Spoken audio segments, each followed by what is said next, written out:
How's it going, my comic gentlemen? We're here today with Mike Springs, the creator of Red, White, and Broke, Uncaped, and now the 8-bit slasher. How you doing, Mike? I am doing great, thank you. Thanks for having me on the show. I appreciate it. Yeah, man, you're my 199 interview. I know it's very exciting. That's a huge milestone. I mean, I know that number 200 will be the milestone. That has a nicer ring to it than 199, but that's a lot of interviews, so it's very impressive. So, how long have you been doing comics? So I've been doing comics for about 4 years now. I've been writing for much longer than that, but I just got in. I finally started writing comics about 4 years ago. And I've been collecting them my whole life. I was always a little afraid to get into writing them, so I finally took the plunge a couple years back, and now I'm full steam ahead, just writing comics all the time now. Yeah, that's my fear. Like, I've been reading comics a while, but I just need to like do it. You Yeah, know? yeah, absolutely. I mean, that's what the thing I always tell people, like I my kind of origin story, if you will. I was reading a very popular YA book. I won't say which one, but it wasn't Twilight and it wasn't Hunger Games, but it was something else that popular enough they made a movie out of it. And I read it and I was like, this is really terrible. Like it's really bad. And I've been writing like entertainment reviews and stuff for like 20 years, and but I've always had a million ideas. I just never got around to it. And I was like, if this guy can make $1 million with this book being that bad, like I can at least write something that good. Like, you know what I'm saying? Hmm. But then I was like, so I was writing prose novels for a while, and then because again comics kind of scared me, and I was always like, well, I don't know what I would do with Spider-Man for 12 issues. Like, how am I going to write that? And then eventually I finally realized, like, Marvel isn't really beating down my door to write Spider-Man. Maybe I shouldn't worry about that just yet. Like, maybe I'll worry about that when the time actually comes, but right now, why don't I have to write my own thing anyway? Why don't I give it a try? And that's what led to my first comic, which was Red, White, and Broke. And that's because I finally just kind of got over that fear and jumped into it. So yeah, you just got to do it. What's the elevator pitch for Red, White, and Broke? Red, White, and Broke is about a superhero who can't afford to pay his bills because every time he flies off to save the world, he gets fired from his day job. So he launches a Kickstarter campaign to crowdfund being a superhero.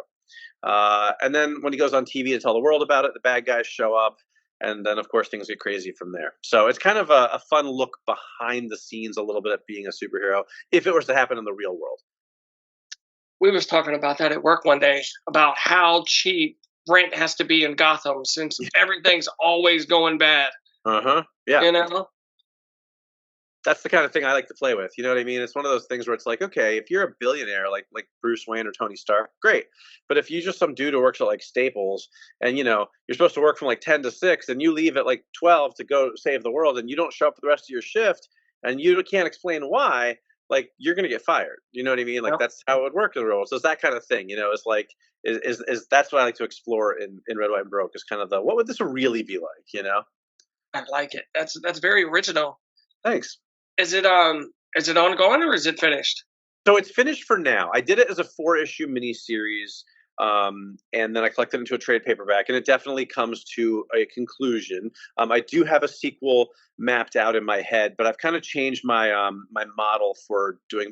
I'm not the guy, at least when I'm publishing on my own, to do like a multiple issue series. It's a lot of time and energy, and like just the like nature of trying to put out another issue, another issue, another issue as soon as you can, so you don't lose people's attention, you don't lose readers, because you're funding it yourself. I'm funding through Kickstarter. So I've changed now. My last book, Uncaped, and then the new one, 8-bit Slasher, are both 48-page square bound one shot graphic novels. So it's like a double sized comic, but it feels like a graphic novel, and it's a one shot story, one and done. Now again, I have sequels in mind for them, but it's like you can just read this. There's no cliffhanger. There's no to be continued. And that way, when I'm selling them online, on Kickstarter or even at conventions, it's kind of like, hey, here, you can read this, and it's a complete story. You don't have to worry about coming and finding me next year at the convention again to get the rest of it. And that way, I don't have to do single issues. So that was the one I did as a miniseries, but after that, now I'm just doing them as one shots. But I'll probably come back to revisit them because, like I said, I do have a sequel mapped out for Red, White, and Broke. I have a sequel planned out for Uncaped, and now I'm doing 8-bit Slasher. But I like to play with a lot of different ideas. So So what is the 8-bit slasher about? 8-bit slasher is a lot of fun. I'm really excited about this one. Basically, I wanted to combine my love of classic video games and slasher films. So what happens basically is this kind of famous movie slasher. He's been added to a video game as like one of the cool characters, but he magically gets sucked out of the video game into the real world, and of course goes on a killing spree. But he brings elements of the video game world into the real world. So there's like boss battles and like henchmen and like some really fun gags about some of the tropes of video games, that fit into it, that kind of infect the real world as this group of kids is trying to survive this slasher and also understand the rules of the video game world. So I'm having a lot of fun with it. It's pretty much done at this point, but it's one of my favorite things I've written so far. So did you do 8-bit? So when the slasher is in the 8-bit world and comes into our world, Yep. do you take him out of the 8-bit style and make him? Yeah, so that's a good question actually because I thought about that. My original idea was to have him look like an 8-bit character the whole way through and just be like two poses, like 8-bit Right. characters, and then I just thought my artist would hate me if I did that to him. He's a very creative guy. He's a great artist, and I did not think he'd have the patience for that. And I also wasn't sure it'd be the most visually interesting thing in the world. So it did. He does have more of a kind of realistic look, but there is a lot of like little floating pixels and stuff that kind of hang around him and things like that. He can kind of appear and disappear at will. And there's like sometimes you'll see like he gets hit and like his head will kind of pixelize a little bit, Mhm. So there is kind of the 8-bit style throughout, but I didn't do the he's not that way the whole time. It's kind of more as like an effect rather than him looking like he's really an 8-bit character the whole time. Just because I thought that would be logistically a little more difficult to pull off. I think that'd be cool to do like a 8-bit lenticular cover. Yeah, it So would. like, yeah, so like when you turn it back and forth, maybe his arms moving or something. Yeah, yeah, I would love to do that. It's something maybe once right now it's on Kickstarter. It's still working its way towards its funding goal. That'd be the type of thing I would love to do for either a stretch goal or like a special version of the book or something like that.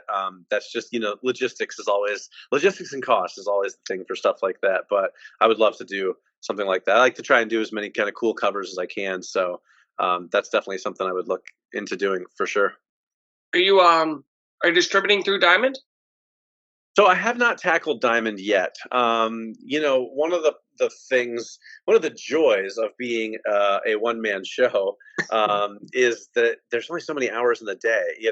And I say one man show in terms of the business. I write the book. I have a fantastic artist named Dennis Chirona. He's amazing. I love him. I dread the day he gets snatched up by Marvel or DC because I think it's only a matter of time. I have a great team of colorists, and I have a great letter and production guy. So I'm not a one man show in terms of creating the book, but beyond that, I pay them. They give me the work. That's about it. So in terms of printing the books, distributing them, going to the conventions and selling them, doing the social media, maintaining the website, all that stuff is me. And I've actually in the past year I've been trying to expand. So I have looked at Diamond in terms of like I have all of their requirements for getting the book distributed into comic shops and kind of like how to get started with them. It's a lot. It's a lot to fill out the application. They have all these questions and you got to be able to show all this stuff and everything. And it's one of those things that's on my list to tackle, but I haven't quite gotten to it yet. There's no fee to start with Diamond, is there? Not no. You just have to be able to meet the orders, and they want you to promote it, and they have to give examples of how you're going to promote it and stuff like that. And so it's not a cost thing really, unless for some reason I get like some crazy big amount of orders that I couldn't afford to print. But that would be a good problem to have, I guess. So we'll cross that bridge Right. when we come to it. What Comic Cons are you attending this year? So I'm doing a bunch of them actually. I'm doing well coming up in 2 weeks. I'm doing the Syracuse Collectors Con. That's a new show out in Syracuse. The three biggest ones I'm doing are all in the fall. I'm doing Granite Con up in New Hampshire, which I love. One of my favorite shows. Doing Terrificon in Connecticut, which is also a great show. And then my first time I'm going to Rhode Island Comic Con, which I've heard very good things about, but I've never actually been to. And then a few smaller shows, the Vermont Sci-Fi Fantasy Expo, which is in Burlington in April, Fandom Fest in my local area in Schenectady, New York, And probably one or two other ones that I can't remember off the top of my head. So yeah, it's a busy year, and that's where I do love to get the word out at the shows and meet the fans and stuff. It's a lot of fun. So you're in New York? Yeah, yeah, I live in upstate though. Not when people think of New York, they think of Manhattan, but I'm in upstate New York. So Oh yeah, there's a lot of good indie comic creators in New York. yeah, there really is. Actually, we have a pretty thriving community. I mean, I live outside of Albany, which is the capital, which isn't really known for, I mean, anything, but especially for comics creators. But like, I've got a pretty large group of friends who are all mostly artists, a couple of writers, and we usually get together once or twice a year and do kind of big, like we call art jams, where everyone kind of gets together and just like hangs out and draws and watches movies and chats, and people kind of come and go. It's like an all day thing. But there's a pretty good amount of comic creators up here. So, and there's some good, well known names from up in this area too. Steve Orlando is from up here, although I think he moved, but he's from up here. Gosh, who else? Todd DeZago is from up here. I'm blanking now, of course, but Ron Mars lives up here. But a bunch of established professionals live up here too. So we've got a nice little comic scene. It's pretty cool. Sweet. Yeah. What advice would you give to new creators? So that's it's funny you asked. That kind of ties into what we were saying earlier. It is to not just to do it, but to finish it and to put it out there, whether it's perfect or not. Because I've run across people at conventions before who will say things like, "Oh, I'm writing a book." And I'm like, "Oh, that's awesome." And they're like, "Yeah, I've been writing it for 5 years, but I'm trying to get it.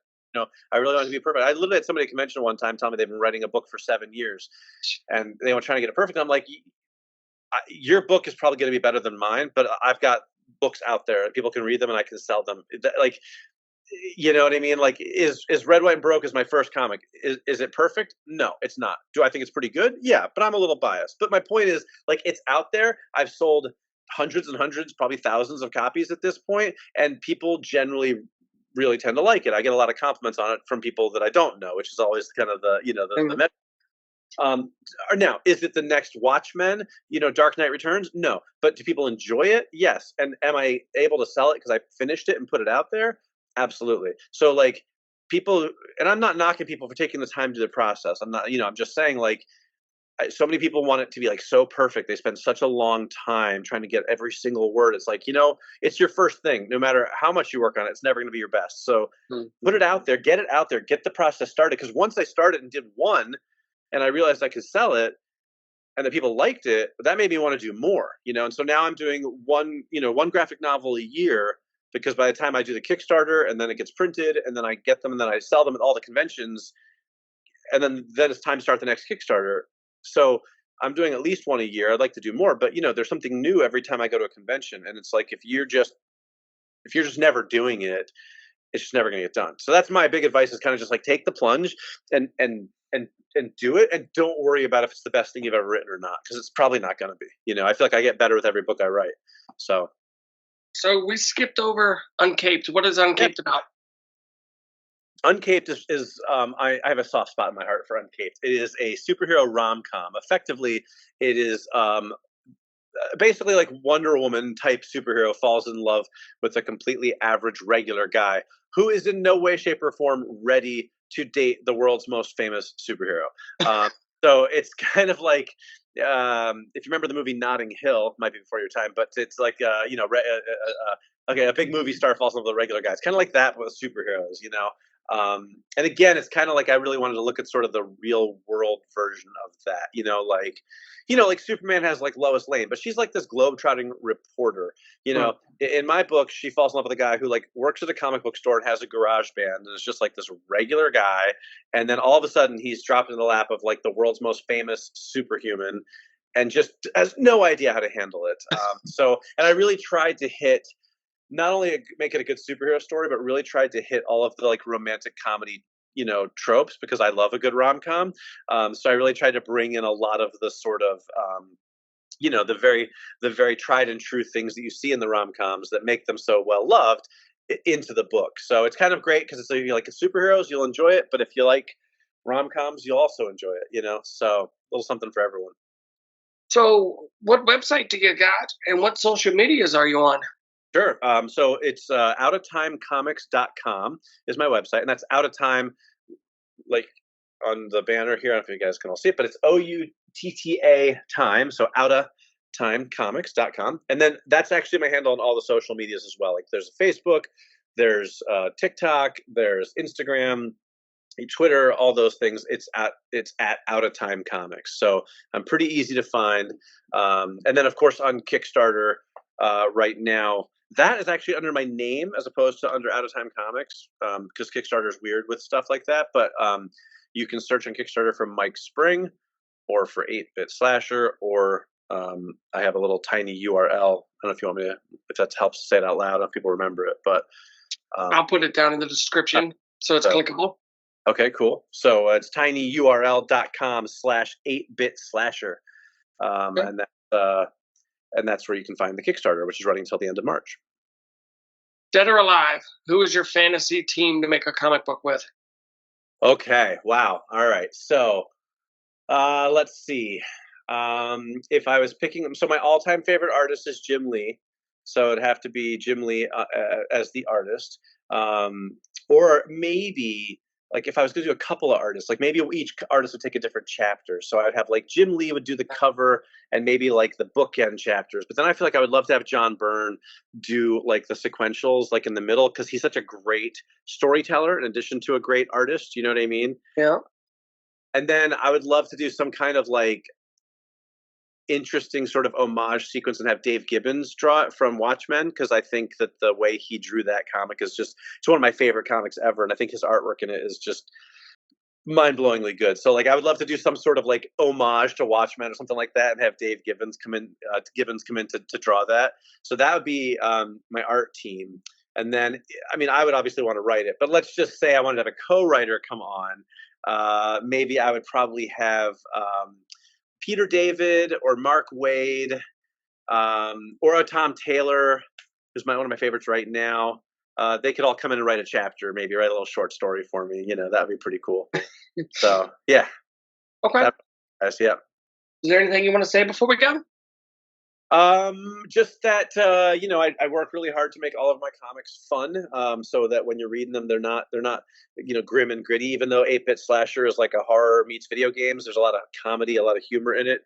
And I want people to read Out of Time Comics and go, I had a really good time reading that. It put a smile on my face, made me feel good. You know, there's a million other comics out there that are dark and intense, and I love a lot of those comics as a reader, but that's not what I want to write. You know, I feel like if you want to read those, there's a million other great ones. But if you want something that's fun and enjoyable and, like I said, puts a smile on your face, that's where Out of Time Comics comes in. So hopefully people will check out the 8-Bit Slasher, and there's all kinds of different covers and packages and stuff they can check out on the Kickstarter. So we need people's help to get funded, but hopefully they'll come through, and it'll be another great book that I can deliver to people later this year. What are you doing, a 23-day Kickstarter? 30-day Kickstarter. I think probably down to about 23 days now. But yeah, so it runs till March 28th or 29th, something like that. So there's still plenty of time for people to get in on it.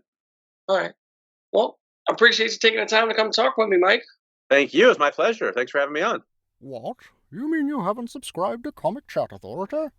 Oh, come on. Subscribe already. What are you waiting for? It's no big deal. Like, man, don't forget to tell him to hit that like button. Yeah, that too. Just subscribe.